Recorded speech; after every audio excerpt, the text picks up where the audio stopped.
जिले से संबंध रखता हूँ।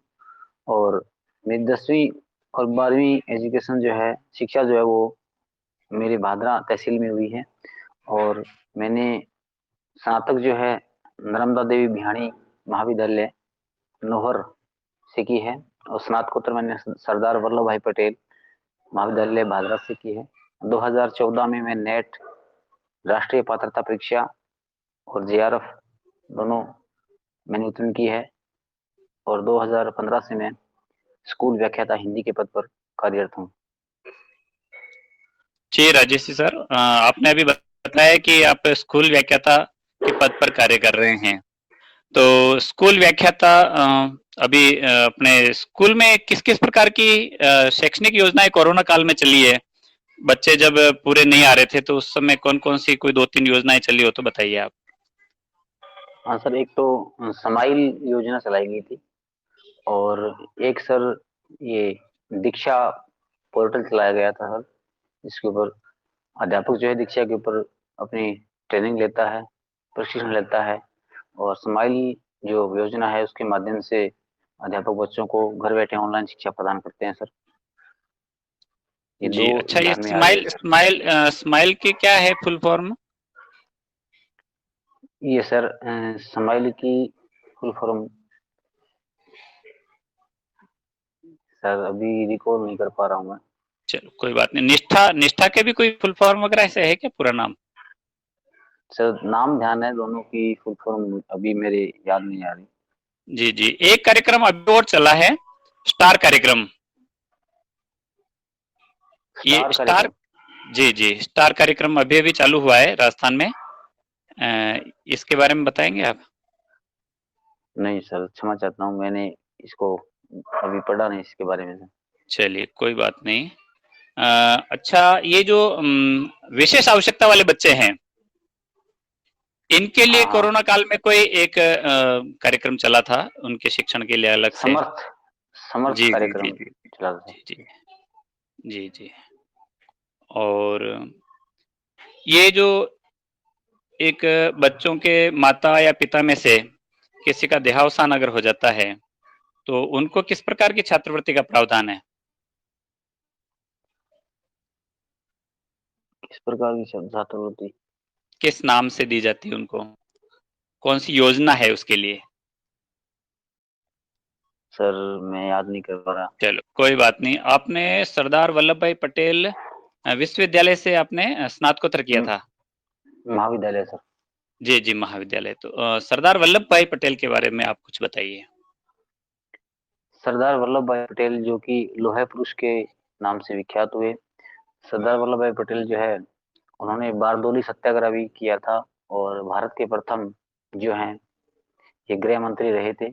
और राजस्थान के एकीकरण में सरदार वल्लभ भाई पटेल का महत्वपूर्ण योगदान रहा सर।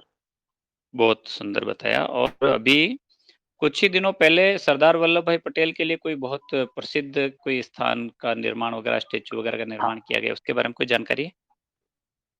सर, वो पहले गुजरात के अंदर ही सर इनकी प्रतिमा बनाई गई है सर। 180 मीटर जो लंबी प्रतिमा है सर।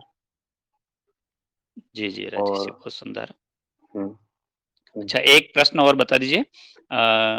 आप स्कूल लेक्चरर से कॉलेज लेक्चरर में जाएंगे तो किस प्रकार का अंतर वहां पर आपको दोनों में महसूस होगा? सर एक, अगर हम स्कूल तौर के ऊपर स्कूली शिक्षा हम देते हैं बच्चों को, 11वीं 12वीं की कक्षा के बच्चों को। और एक सर जो महाविद्यालय स्तर के बच्चों को शिक्षा देते हैं, तो सर दोनों में मुख्य अंतर तो ये है कि हम जो चीजें अपने इस विषय के बारे में विस्तृत रूप से बताना चाहें, वो सर उन बच्चों को 11वीं 12वीं वाले बच्चों के पाठ्यक्रम में विस्तृत पाठ्यक्रम नहीं होने की वजह से हम उसको बताने से वंचित रहते हैं सर। और अगर हम महाविद्यालय स्तर के ऊपर अगर हम प्रोफेसर बनते हैं, या मैं यूँ कहूँ कि वहाँ लेक्चरर लगते हैं, तो वहाँ अपने विषय को हम बखूबी अच्छे से पूरा हर एक बिंदु वाइज समझा करके कर सकते हैं सर। तो मेरे हिसाब से अगर हम हिंदी विषय की बात करें, तो हिंदी साहित्य जो है वो उन कक्षाओं में सर बहुत ही कम मात्रा में लगाया तो है, लगाया नहीं जाता, या लगाया जाता तो बहुत कम मात्रा में। तो लेकिन महाविद्यालय स्तर के ऊपर सर ये हमें जो सारे हमारा काव्य शास्त्र विषय है या हिंदी साहित्य का इतिहास है, वो हम अच्छा अच्छा हमें पढ़ाने को मिलता है सर। हम उसको डिटेल से या विस्तृत रूप से पढ़ा सकते हैं सर। बहुत अच्छा राजेश जी। अब मेरे प्रश्न समाप्त हुए, क्योंकि 15 मिनट में ही इंटरव्यू समाप्त करना है, इसलिए मैं अब विषय धन्यवाद। विशेषज्ञों को आमंत्रित करूंगा। जी राजेश जी। हाँ सर। हाँ राजेश जी, आप हिंदी में क्या पढ़ गए हैं बस?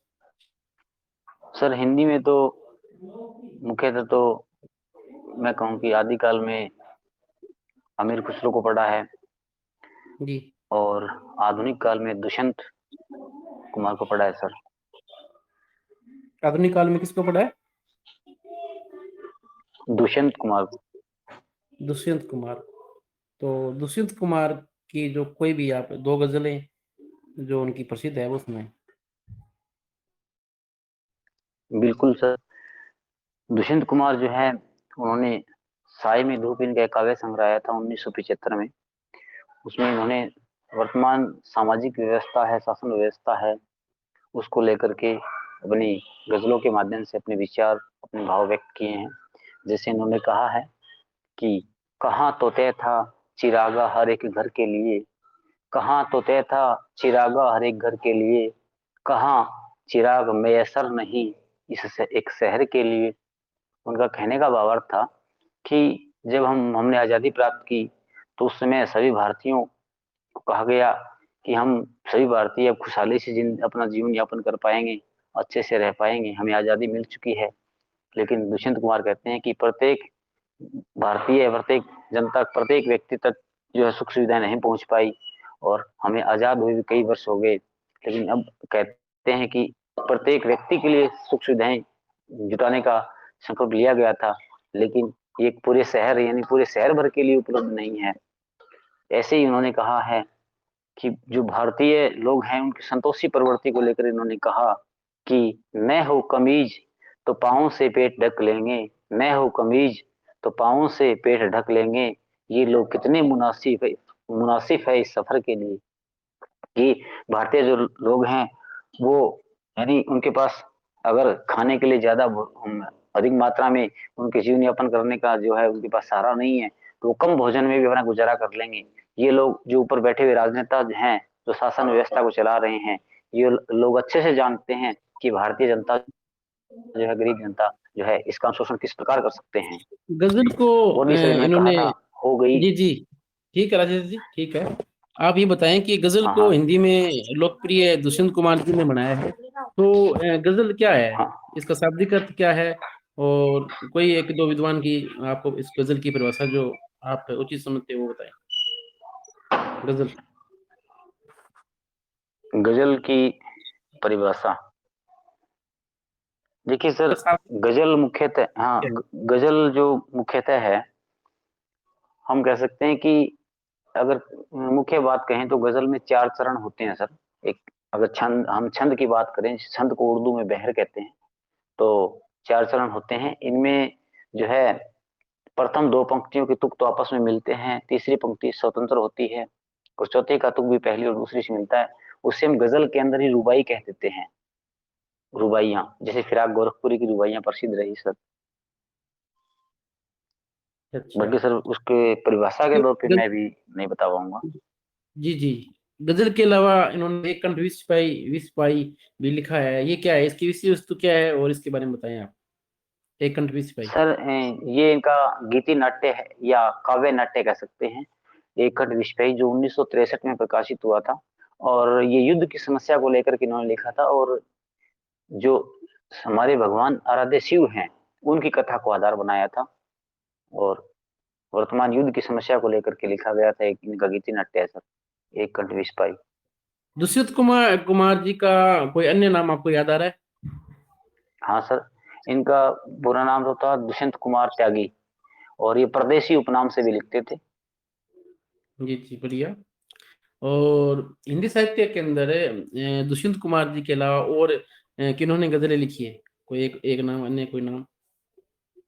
जिसे हम फिराक गोरखपुरी को पढ़ते हैं सर। जी जी जी। दुष्यंत कुमार जी का जो संबंध किस राज्य से रहा है? ये सर बिजनौर उत्तर प्रदेश के रहने वाले थे। 1933 में इनका जन्म हुआ था सर। अच्छा अच्छा अच्छा अच्छा। अमीर खुसरो को खड़ी बोली का प्रयोगकर्ता अपने मानते हैं, पहला प्रयोगकर्ता। तो खड़ी बोली के अंदर उन्होंने मुकरियां लिखी है, दो सुखने लिखे हैं। तो जो दो सुखने हैं वो क्या चीज होती है, कोई एक उदाहरण देकर समझाएं आप। हाँ सर, दो सुखने में सर, दो सुखने का अर्थ है यानी दो पर्सन होते हैं एक तरह से, उनका उत्तर एक ही होता है। जैसे घोड़ा अड़ा क्यों, पान सड़ा क्यों। तो इन दोनों प्रश्नों का उत्तर जो है एक ही निकलता है कि फेरा न था। यानी घोड़ा घोड़ा इसलिए अड़ गया कि उसे घुमाया नहीं था, और पान का पत्ता इसलिए सड़ गया कि उसे पलटा नहीं था, यानी फेरा नहीं था। तो दोनों का उत्तर एक ही मिलता है। ऐसे ही हम कह सकते हैं, एक उदाहरण और भी है कि बस्ती क्यों उजड़ी, रोटी क्यों सूखी। रोटी क्यों सूखी, तो उत्तर है सर कि खाई ना थी। मतलब बस्ती इसलिए उजड़ गई कि उसके चारों ओर खाई नहीं बनाई गई थी, और रोटी इसलिए सूख गई कि उसको किसी ने खाया नहीं था। तो जहाँ सलेश के रूप में इसके अर्थ निकलते हैं, वैसे तो उत्तर जो सलेश के रूप में आता है सर। जी सर। अच्छा, अमीर खुसरो की कोई आप तीन रचनाएं को नाम बताएं, रचनाएं। हाँ सर, अमीर खुसरो ने एक खालिक बारी लिखा, जिसमें अरबी फारसी तुर्की भाषा का शब्दकोश कहा जाता है खालिक बारी को। अमीर खुसरो ने नुहे सिहपर नामक रचना लिखी, और नुहे सिहपर में भारत की 18 बोलियों के बारे में जो है इन्होंने जिक्र किया है। और इनके अलावा इनकी पहेलियां प्रसिद्ध हुई। अमीर खुसरो को प्रसिद्धि पहेलियों से मिली थी। इन्होंने 18 मुकरियां लिखी, ढकोस। हाँ। 18 बोलियों के में से कोई भी हाँ। 4-5 के नाम बताएं। हाँ सर, 18 बोलियों में सर मुख्यतः तो ये मैं यूं कहूँ कि बर्ज, अवधी, और उसमें चलने वाली अन्य जो बोलियां हैं उनके बारे में जिक्र किया गया है। साथ में अगर बात हम्म। की जाए तो बर्ज अवधी के साथ साथ तुर्की, अरबी, फारसी, इनके बारे में बताया गया है। अच्छा अच्छा, तो आप ये बताएं कि एक मैं पढ़ रहा हूँ उनका एक खड़ी बोली का एक इनकी ये पंक्तियां पढ़ रहा हूँ। गोरी सेवे गोरी सोवे सेज पर मुख पर डाले केस, चल खुसरो गर आपने रेन वही चहु दिवस। ये किस संदर्भ में उन्होंने कहा था। जब इनके गुरु निजामुद्दीन औलिया जो है स्वर्ग सिधार गए थे, तो उस समय इन्होंने कहा, खुसरो ने दुख प्रकट करते हुए कहा कि जो गोरी है, निजामुद्दीन औलिया है, वो उनका देहांत हो चुका है, स्वर्गवास हो चुका है। और उसके बाद उन्होंने ये पंक्तियां जो है उगाई थी। जी जी जी। और कहते आप हैं कि एक अगले ही दिन, हाँ सर, इनका निधन हो गया अगले था। ही दिन अमीर खुसरो का हाँ निधन हो गया था, ऐसा माना जाता है। जी जी जी, ठीक है राजेश जी। आप एक बताएं कि एक पहली पूछ रहा हूँ आपको इनकी, और उनका आप उत्तर बताना है। श्याम वर्ण की, जी। श्याम वर्ण की है एक नारी, माथे ऊपर लागे प्यारी, जो मनुष्य इस अर्थ को खोले, कुत्ते की वह बोली बोले। जी श्रीमान। श्रीमान, ये अमीर खुसरो की जो पहेलियां हैं उसके एक भेद है, बहिर बहिर लिपिका, बहिर बहिर सॉरी बहिर लिपिका या बहिर लापिका, जो इसका एक भेद है। ये वो जिसमें उत्तर बाहर से मिलता है हमें। जैसे आपने कहा कि श्याम वर्ण की एक नारी, माथे ऊपर लागे प्यारी, जो मानुष इस अर्थ को खोले, कुत्ते की वो बोली बोले। इसका अर्थ है सर हाँ, भौं। भौं यानी कुत्ते की बोली भौं, और हमारी आंखों के ऊपर जो भौं होती है उसके लिए जी कहा जी गया है सर। जी, बहुत बढ़िया राजेश जी। अब मैं प्रभु दयाल जी से निवेदन करता हूँ कि वो आपको आके नेक्स्ट क्वेश्चन पूछे। 4-5 प्रश्न आप पूछ सकते हैं सर प्रभु मैं दयाल जी। खुद इंटरव्यू धन्यवाद देने के स्वामी जी। लिए देना चलो चाहता कोई हूँ बात आज। अच्छा अच्छा, श्याम जी सर आप पूछे। Shyam ji sir. Hello sir, नमस्कार। नमस्ते। हाँ सर, चौधरी सर नमस्ते। आवाज आ रही है? हाँ सर, थोड़ा सा सर तेज बोलेंगे। नमस्कार सर। हेलो, नमस्कार सर। हाँ जी सर, नमस्कार श्याम जी। हाँ सर, अभी सर आप कौन सी पत्रिका पढ़ रहे हैं? सर, राजस्थान पत्रिका जो है उसका प्राय अध्ययन करता हूँ सर। तो पत्रिका विशेष नहीं पढ़ रहे क्या सर? विशेष पत्रिकाओं से लगाव नहीं रहा सर। ठीक सर, अभी आपने अमीर खुसरो की बात की है, तो सर आदिकाल के अंतर्गत ये आते हैं। आदिकाल में राजस्थान का क्या योगदान है सर? क्या सर, थोड़ा सा बोलना दोबारा सर, जोर से बोलना। आदिकाल में राजस्थान का क्या योगदान है? राजस्थान या राजस्थानी भाषा का? राजस्थान का, एक राजस्थान का सर। राजस्थान का योगदान क्या है? राजस्थान में जो है अनेक रचनाएं हुई है सर। रासो साहित्य जो है पृथ्वीराज रासो, तो अजमेर में पृथ्वीराज चौहान ने राज किया था सर। तो वहाँ यहाँ ये उनके बारे में पृथ्वीराज रासो लिखा गया ग्रंथ है सर। जैसे हमीर रासो लिखा गया सर, ये भी है। रासो साहित्य भी राजस्थान के अंदर लिखे गए थे। खुमान रासो रासो लिखा गया। और इसके साथ साथ अन्य ग्रंथ है, जैसे आसबू कवि ने लिखा था सर, जीव दया रास, तो वो जालौर में रचना की थी इन्होंने। और एक हाँ उद्योतन सूरी का ग्रंथ है कोल्यम माला, जिसे राजस्थानी का गद्य का प्राचीनतम ग्रंथ कहा जाता है सर। हाँ और सर। ये हमारी चंपू काव्य कृति है सर, रोड़ा कवि के राहुल वेल, उसमें भी सर राजस्थानी भाषा के शब्द मिलते हैं सर। जी श्रीमान। हाँ सर, पृथ्वीराज रासो के बारे में आपके क्या विचार है सर? इसके बारे में जो प्रामाणिक कौन कौन मानते हो, अर्ध अप्रामाणिक कौन कौन मानते हैं सर? हाँ सर, अर्ध प्रमाणिक के मानने वाले विद्वानों की श्रेणी में सबसे पहले मैं सर अग्रचंद नाहटा, हजारी प्रसाद द्विवेदी, सुनीति कुमार चटर्जी और मुनि जीन विजय, ये इसको अर्ध प्रमाणिक रचनाएं मानते हैं। अब आप दूसरा सर आपने प्रमाणिक का पूछा, तो उसमें सर मिश्र बंधु, मोहनलाल विष्णु पांड्या और कर्नल टोड, जॉर्ज ग्रियर्सन, ये सर उसको मथुरा प्रसाद दीक्षित, इसको यह प्रमाणिक रचना मानते हैं। जबकि अप्रमाणिक रचनाओं में भी सर विद्वान शामिल है। आप कहो तो मैं बताऊं? हाँ सर, आप बताइए, फिर आगे पूछिए। हाँ सर, पृथ्वीराज रासो की कुछ पंक्तियां याद है सर?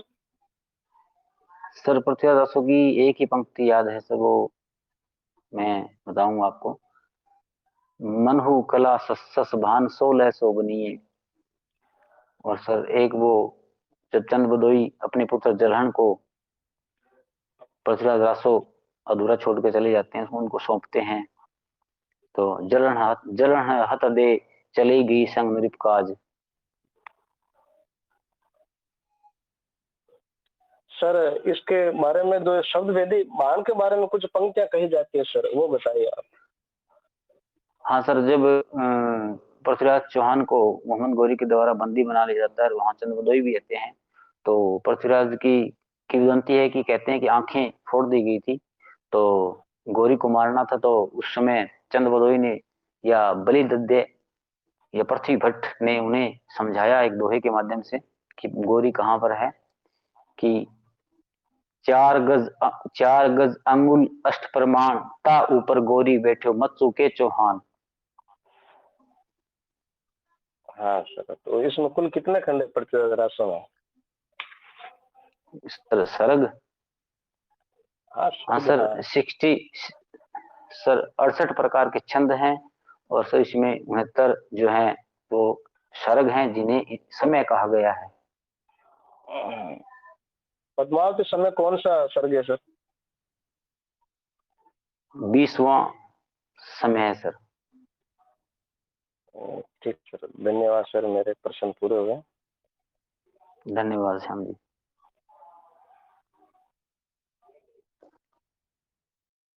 राजेश जी, आपका समाप्त हुआ।